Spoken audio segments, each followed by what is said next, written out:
What's up, everybody? Welcome back to BT Willa's Garage. Springtime is upon us. We're in early April, and I want to give my lawnmower some loving before we start using it heavily this season. So today we're going to be doing multiple projects. We're going to be doing an oil change, and I've kind of grouped everything you needed together. We're going to be doing a blade swap for some sharp blades, and a fuel filter change. And that's pretty much it. I will show you where the air filter is located. I just changed mine. You can refer to my other video or just watch the steps at the end of this video. But we're going to get started with the oil change, guys. I'm going to swap the blades while we have it up. I will list all the products needed for each job in the description, as well as Amazon links to buy the tools, oil, etc. But let's go ahead and get started with the oil change. Then we'll do the blades. Then we'll do the fuel filter, and I'll show you that air filter as well. You guys enjoy. Welcome to the channel.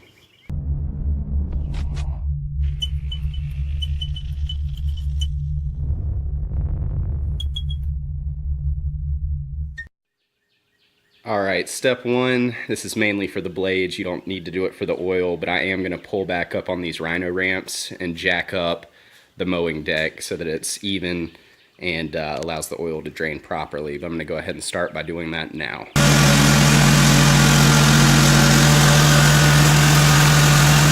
Alright, next I'm going to jack up the mowing deck.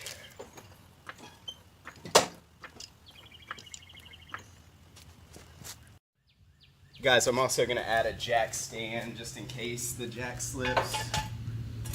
Just keep that near the center. That should work. Alright guys, so on the right side of your motor, you should see your Wix filter or whatever filter you have on there.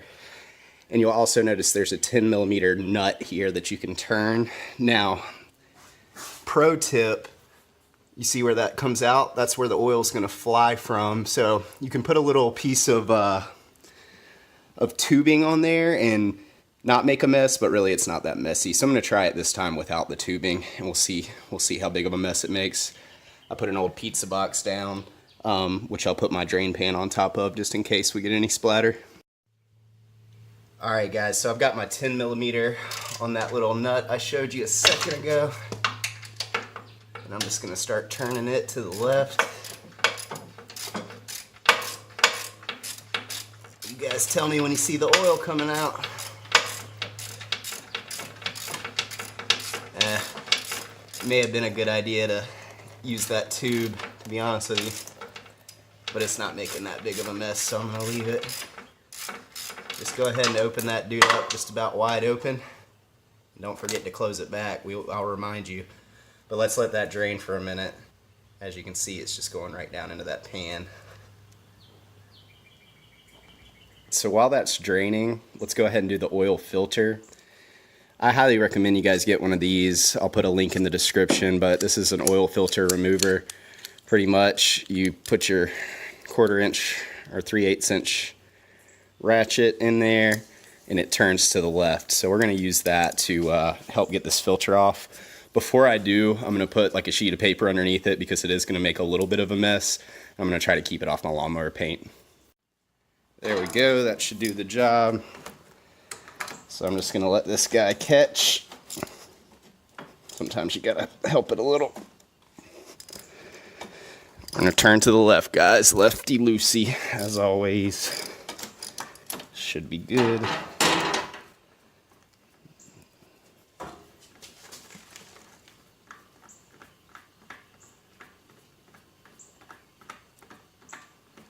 Probably a good idea to wear gloves. I forgot. Alright, there we go. Transport that down. You can just lay that stuff pretty much in your oil. I'm going to throw it in the trash can so it doesn't make a mess. Alright. Let's lube up our new filter. Alright, so on the John Deere 757, this is a Kawasaki motor. It's probably the same on many zero turns, larger commercial models. This is the filter we want to use, 51394. So what I do is I open it up, and this seal here, it's important to get a little oil on it. So I actually tap just into my new container of oil and just get that seal nice and primed up. You can also put oil in it. I don't think that's necessary. Sideways, it seems like it'd make more of a mess than it's worth. And just get this hand tight. So spin it on until you feel resistance. I'm gonna get a little traction from a towel. All right, our filter's in action. Now that everything's drained out, we're gonna switch our ratchet over to tighten. We're gonna tighten back up that nozzle all the way so we can add our new oil. Just get it nice and snug so you don't lose any oil halfway through the season. There we go.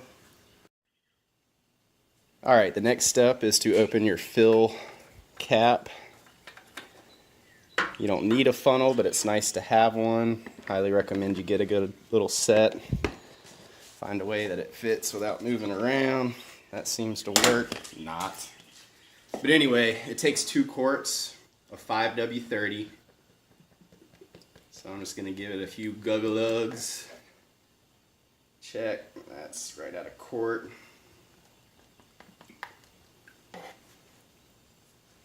I'm going to go right underneath 2 quarts. So like a 1.9, 1.8. And we're going to check the dipstick after we let it warm up whenever we get done with everything else. So if this is the only thing you're doing is changing the oil, go ahead and crank it, let it get hot, and check your dipstick. You want it to be right in the middle there. And just keep adding until you get right in the middle. You can check it pretty frequently, you know, after a month or 2 just to make sure you got oil. But that's pretty much the oil change, guys. Pretty simple. 2 quarts of oil is what it takes, completely empty. You might only need 1.9. 5W30 motor oil. I like using Mobil 1, fully synthetic, or whatever the makeup is these days. But anyway, yep, there's the oil change. So let's move on to the blades next. The blades. Yes. I've struggled with these to figure out a way to do it correctly for a couple years now, and finally broke down and bought an Impact made by Milwaukee, and it takes them right off. So any of you guys that are trying this with a breaker bar and a 2x4, watch this, spend $150, $200, and get you one of these. I mean, they're amazing. So we're gonna get started. It's worth noting that these aren't that dull, but you see these little chips? That can affect your grass, that can give it diseases. You know, it doesn't give it a clean cut and makes it more prone to disease, I should say. So let's swap these out, and I'm gonna sharpen these at my convenience. It's nice to have 2 sets in rotation, so I recommend you do the same. That way you don't have to get on the bench with the grinder immediately and get them back on. You can swap and do that later on a rainy day or whatever. Let's go ahead and get started. So these big mamma jammas take a 24. I'm gonna put my Impact on setting 2.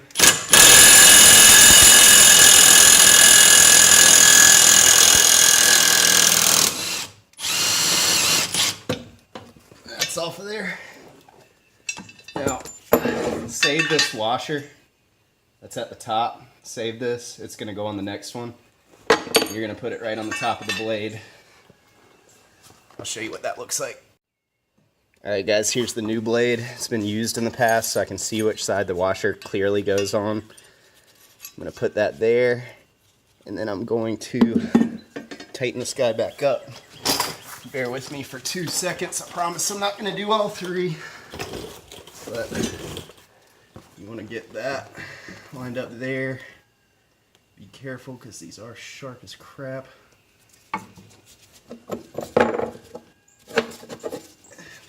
That washer on the bottom.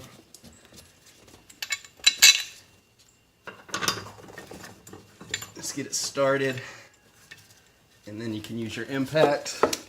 If you bought the Milwaukee, congratulations, you're gonna love it. But use it on mode number 2. I don't know what foot-pound that is, but these move at 200 miles an hour. You don't want them going anywhere.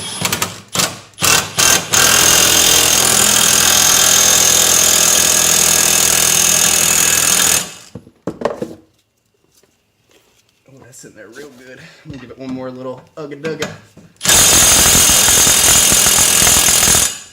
There we go. All right, that's the blade change. Pretty easy if you have the right tools. Hope you guys agree. Also, on top of the spindles here, take a rag and just clean off that zerk fitting a little bit. You don't want to get it clogged, so I'm going to do that to all three. But let's go ahead and pack these back up with grease. So I've just got a little mini grease gun with a zerk fitting connection. And you just pop it on, give it a few pumps. I don't know how much grease I have left. And the key is to twist when you're taking it off, by the way. It's going to give like 4 or 5 pumps each. Just so I know it has a little something in there. I might pack it full once I know I have more grease, but I want to make sure I share the loving.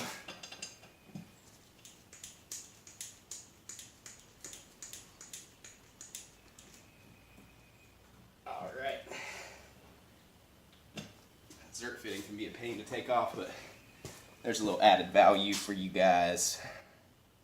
Alright guys, last up is the fuel filter. You see I have like an old Tupperware underneath. But you pretty much just want to loosen your clamps up lightly. You don't need to do them all the way. Loosen there. My dog's about to bark like she always does when I'm trying to make a video. Loosen there. Put on some gloves. Make sure your new fuel filter looks the same. Mine does. And you might smell like gas after this, but it's a necessary evil. Guys, make sure your engine's not hot. That should go without saying, but make sure this fuel is not going to catch on fire. And also, take a mental note of your direction of your filter. And we're just going to put it back the exact same. Get our hose clamp back up. I'll put a link to this screwdriver too. It's awesome. It's a ratcheting screwdriver. And we're just going to tighten this guy back up so our fuel line doesn't fall off and hit the hot motor while we're mowing and cause issues that none of us want. I think that's a 6mm, but it's just as easy to use a flathead. That's not going anywhere. I'm going to give it one more little twist just to be sure. And it needs to be primed. So pretty much we got very little fuel going to the motor right now, so it might not crank immediately. You'll see it fill up. There's the fuel filter. I'll put that part in the description too. So at this point, we're done. I'll show you that air filter here in a sec, but let's carefully let down our jack. Move it out of the way. Let's attempt to crank the mower.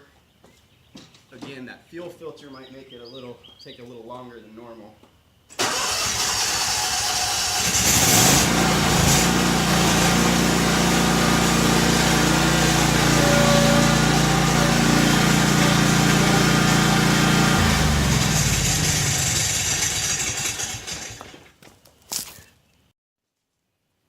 Alright guys, so I just let the mower run for about 5 minutes. I'm pulling out my dipstick that I showed you earlier. Wiping it off, reinserting all the way. Pulling it out. Look at that, right on the money. It's right there, halfway. So I'm good to go. I'm going to call that oil good. And I'm going to check it pretty frequently. As far as the air filter, there's 2 clips right here. Release. Take it off and pull your air filter out and put your new one in the same direction. It's that simple. Mine I just did. Oh, and it says up right here. Just make sure that that is facing up when you put it back. I'll show you how to do that. It can be a little bit due to these wires, but it's not that hard. Up is up. Clip.